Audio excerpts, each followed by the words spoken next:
Hello everyone, it's Jonathan from jonathansfitness.com. Today I'm going to talk about hot yoga or Bikram yoga. I always talk about how much I love hot or Bikram yoga. It's a really fun practice of yoga. It's hot in the room, as most of you know, but a lot of you, including my friends when I talk about it, are really intimidated by hot yoga. It being hot in the room, I'm not familiar with yoga, can I go?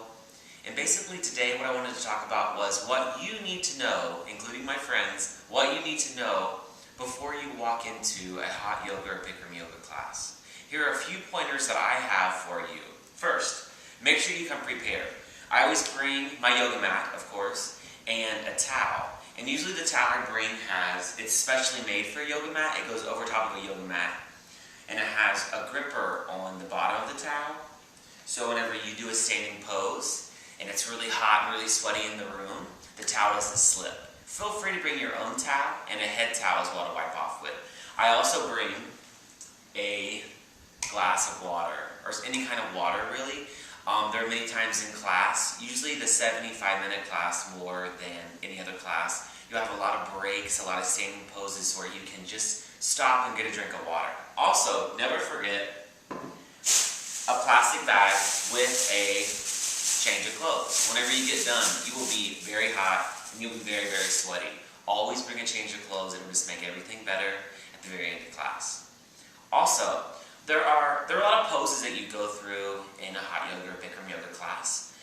Most of them, whenever you're standing, you can see the instructor, and most all instructors are very, very good about being detailed. So even if you don't see them, and if there's no one else in the class, they're very, very detailed, so you have no question of what's coming next. But I'm going to show you a sequence that you'll do on your stomach where you might not be able to see the instructor very well. So if it's your first time in class, it might be a little intimidating. But other than that, you'll be perfectly fine. So it always starts out, and a lot of these you'll know from a fitness class. Hands directly below the shoulders. Step the legs back, push down to a downward facing dog. So what we want to do is drive our hips to the ceiling, spread our fingers out, and try to make those heels touch the ground.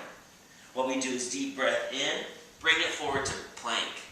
Now you can always drop your knees down for a modified plank. Exhale out, hover over the ground. Inhale to up dog, and then push back down, and exhale down to downward facing dog. So one more time. Deep breath in, exhale out. Inhale up to upward facing dog. You can either keep the toes in or point them out. Tuck the toes up and under, and exhale back out to downward facing dog.